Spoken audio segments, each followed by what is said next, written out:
Suikoden is my favourite gaming franchise of all time, and as we eagerly await for Konami to release more news about the Suikoden 1 and 2 HD remaster, I thought I'd rank the games in the series from worst to best. In this video I'll be covering all of the games that I've played, including the spin-offs. So with that said, let's get started. Number 11. Suikoden Woven Web of the Centuries. I thought this game was a complete disappointment in every possible way. It's a spin-off title that's set in a different world from the main series and has absolutely nothing in common with Suikoden. If you go into this game expecting the Suikoden experience, you're going to be very disappointed. Gone is the political intrigue of previous Suikoden games. Gone are the rebellions and wars between nations. Gone are the runes and the true runes. Instead, the game features a plot that heavily revolves around time travel, in an attempt to stop monsters called the Terras Pharma from destroying the world. A plot that begins to fall apart if you start asking too many questions. The game has a forgettable cast of characters, most of whom you'll only speak to once and then never see again as they can't leave their timeline, and there's no reason for you to ever return to their timeline.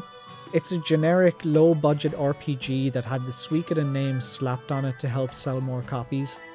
It's simply not a good game, and it's definitely not a Suikoden game.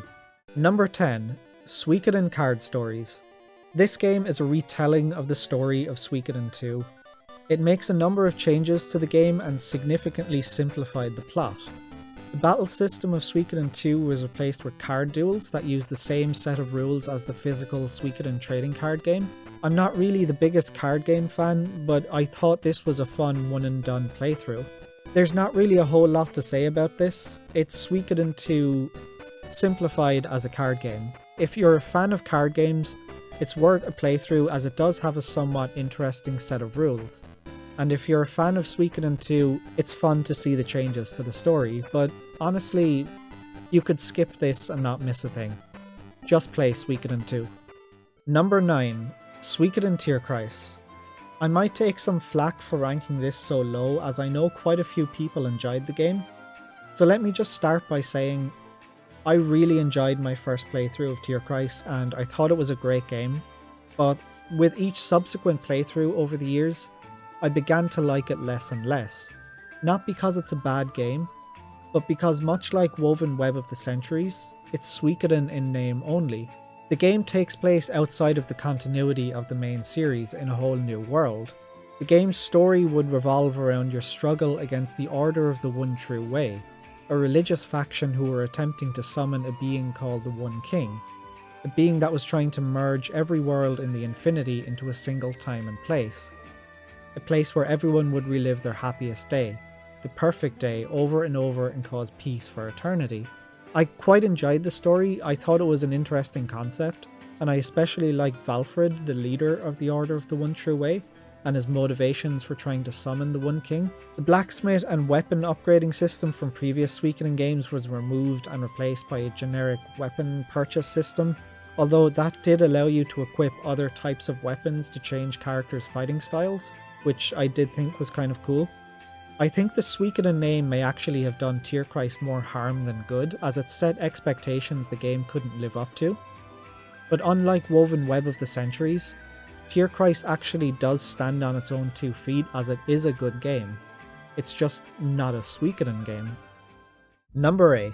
Suikoden 4. I know people were expecting it to be low on the list, but I don't think you expected it to be this low on the list. Suikoden 4 is widely considered amongst the Suikoden community to be the black sheep of the family, and rightfully so. Now let me just start by saying I don't hate this game. Despite its problems, I do like it. I've played through Suikoden 4 at least 10 different times. While it's not a bad game by any means, the entire experience is underwhelming. Everything in the game feels half-baked and nothing is fleshed out. The game feels unfinished. I do like the core of the story, but the story is very short, roughly the same length as Suikoden 1's story. The game got off to a great start and I really enjoyed the beginning of the game. I thought it had really good pacing up until you reach the Kingdom of Obel, but from the moment you flee Obel, the game completely falls apart with every plot point zipping by at an insultingly fast pace. None of the islands, none of the characters or story plot points are fleshed out. I don't know if Konami rushed it out the door unfinished or they didn't have a big enough budget to do what they wanted, but the pacing of story events needed to be slowed down. Perhaps the Dukedom of Gaian could have gotten involved in the war. The islands are far too spread out and the world map feels far too empty. The game could have done with a few more islands scattered around. Ship travel on the world map is a slog due to the frustratingly high encounter rate. Every time I was at sea, I couldn't wait to get ashore. The reduction of the 6-person party to a 4-person party was a big downgrade. I thought this was a rather large issue considering one of the selling points of the franchise is the ability to recruit 108 characters, and reducing the party size by 2 limited how much you could experiment with new characters and party setups. The war system was fun and the boarding mechanic added some extra elements of strategy, although it was far too easy and there was never any risk of you losing any conflict. The game's main antagonist was Graham Cray, who I actually liked as a villain. His backstory and his motivations were interesting, but as is the recurring case with this game, he didn't receive nearly enough screen time to flesh out his character and make the player actually care about him. The same is true for Troy, the secondary antagonist, who was a completely missed opportunity and horrendously underutilized. Konami made such hype about him being this cool character. He was meant to be a highly skilled and talented commander, but he'd done a whole lot of nothing throughout the entire game. His only memorable moment was his death. Now, like I said, I do like the game, but everything about the game feels like a missed opportunity. It feels unfinished. It feels like we were given half a game. Number 7, Suikoden Volume 2, Duel at Crystal Valley. And number 6, Suikoden Volume 1, Swordsman of Harmonia.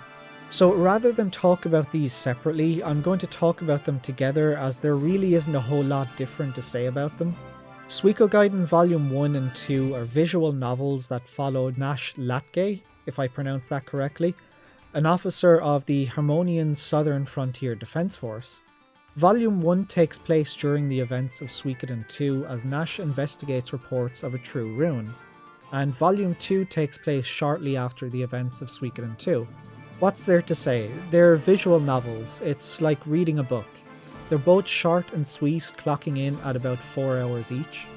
Volume 1 fleshes out events you don't get to see in Suikoden 2. There's plenty of returning characters from Suikoden 2 and you'll have a great time getting to know the characters better. While Volume 2 picks up after the events of Suikoden 2 and also features many returning characters. Just like with Volume 1, you'll have fun spending more time getting to know the characters. I won't spoil what it is, but there's even a fun connection to Suikoden 5 during the events of Volume 2. There's not a whole lot of replayability with them, but both games do feature a branching path option in Chapter 3. They're fun stories that expand more on the characters and world that we love, and they do a good job of setting up Nash for his introduction in Suikoden 3. If playing a visual novel isn't your thing, you should at least give them a watch on YouTube. Number 5, Suikoden Tactics. Suikoden Tactics serves as both a prequel and a sequel to Suikoden 4, with the first hour of the game taking place before the events of Suikoden 4, and the remainder of the game taking place after the events of Suikoden 4.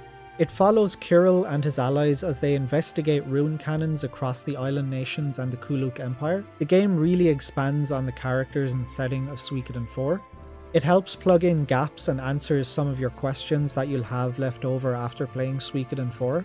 A lot of characters from Suikoden 4 return in Tactics, and Tactics really gives them an extra chance to shine, something Suikoden 4 failed to do.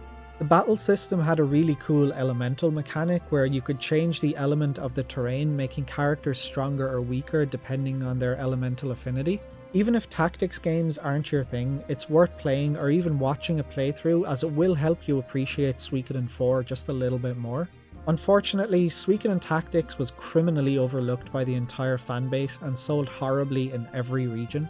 I don't know why it sold as badly as it did. Maybe being a follow-up to a game that most of the fanbase disliked put people off. The game being a completely different genre probably didn't help either. All I know is, a lot of people missed out on a great game and a fun Suikoden experience. I'd highly recommend it. Number 4. Suikoden 3. Being from Europe, I never got to experience Suikoden 3 when it originally released, as it only released in Japan and North America.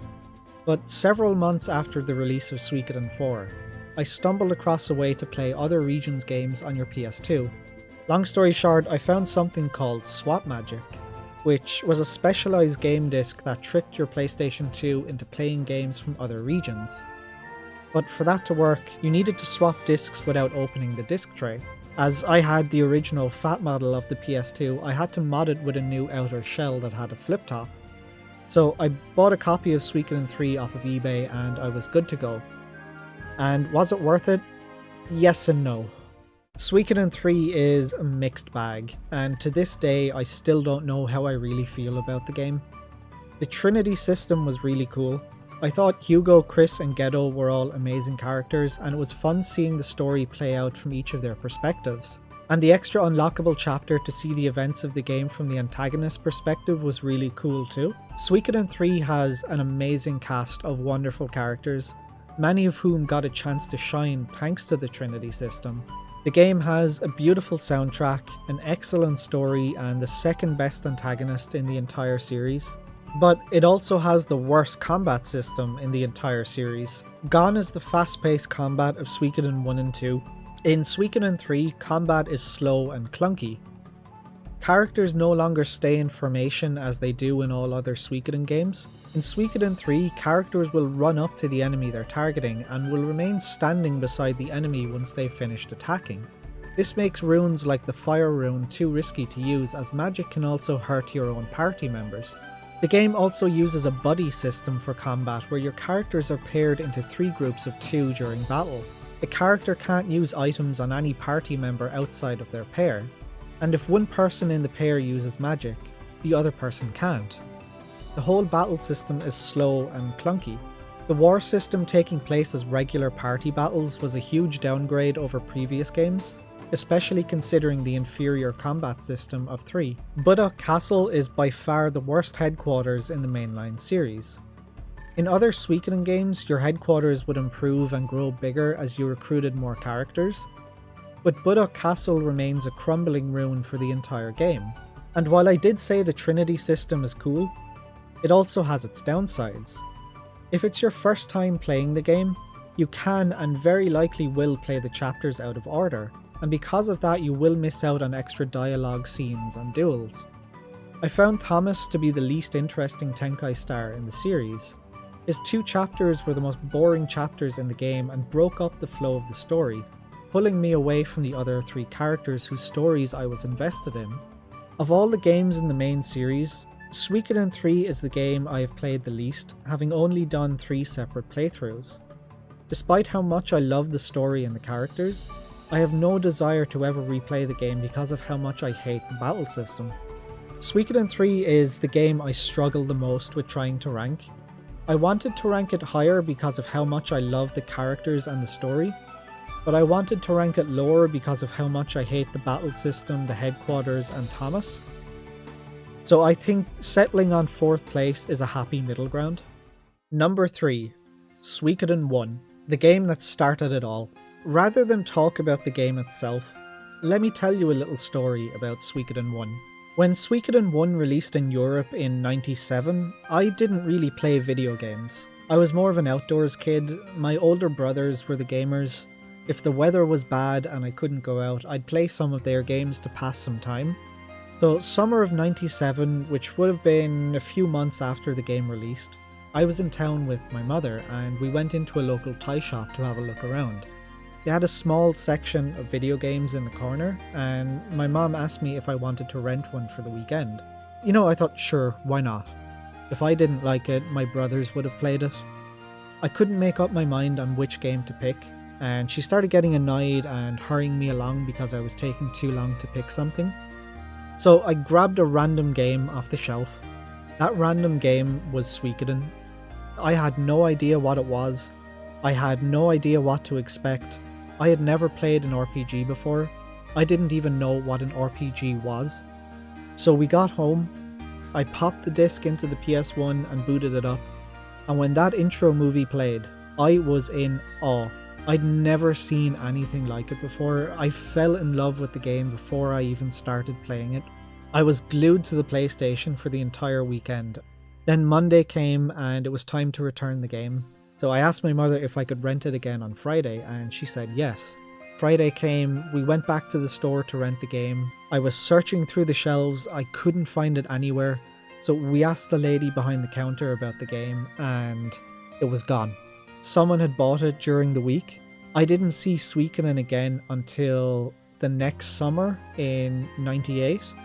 My sister took me to Dublin for the day to go shopping, and in a small game store, hidden and buried at the back of a shelf, was a used copy of Suikoden 1. I remember begging my sister to buy it for me, and she did. I spent that agonizing, must have been 3-hour bus ride home, reading the manual and the back of the case over and over and over. I must have spent an entire month, morning to night, all day, every day, playing that game, exploring every little nook and cranny, talking to every NPC, backtracking to every village after every event, just vibing and absorbing the world. I was completely immersed. Suikoden 1 changed me from an outdoors kid to an indoors kid. It turned me into a gamer. It opened my eyes to a whole new world of storytelling. Without Suikoden, I probably never would have fallen in love with RPGs or the fantasy genre. Without Suikoden, I might never have known and experienced the wonderful worlds and stories of games like Final Fantasy, Grandia, Breath of Fire, and others. So I've been rambling for a while, and I haven't actually said anything about the game itself yet.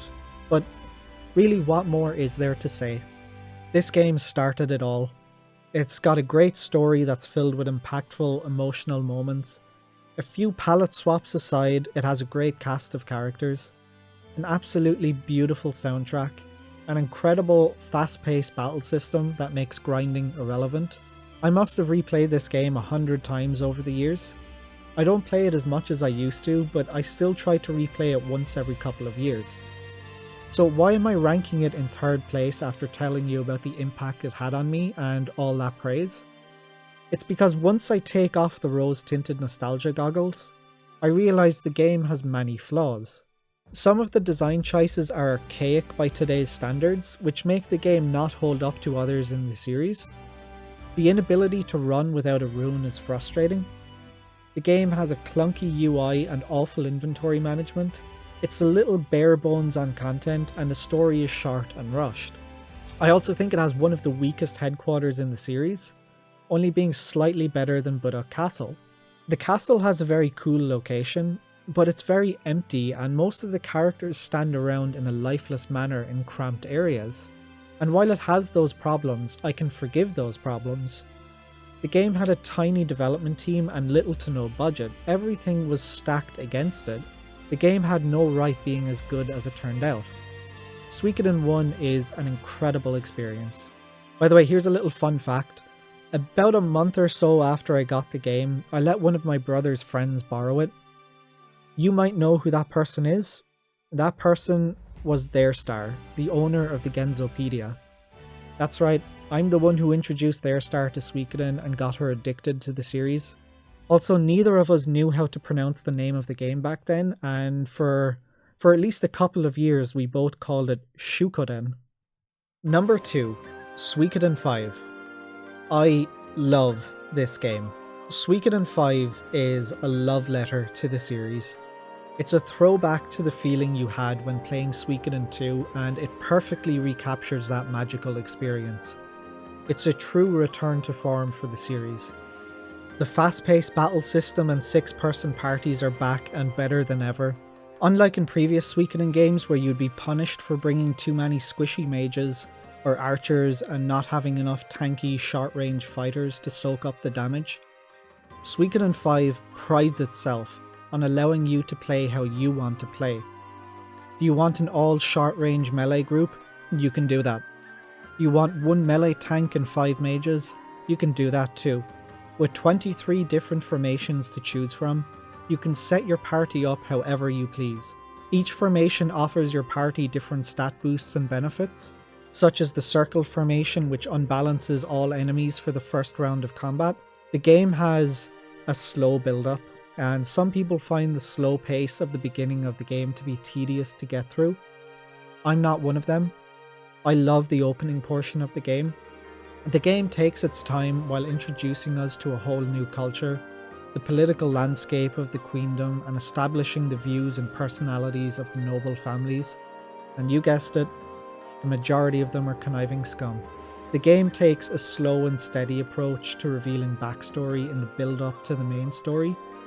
Yes, it's a slow build-up, but it gets you invested and makes the payoffs more satisfying.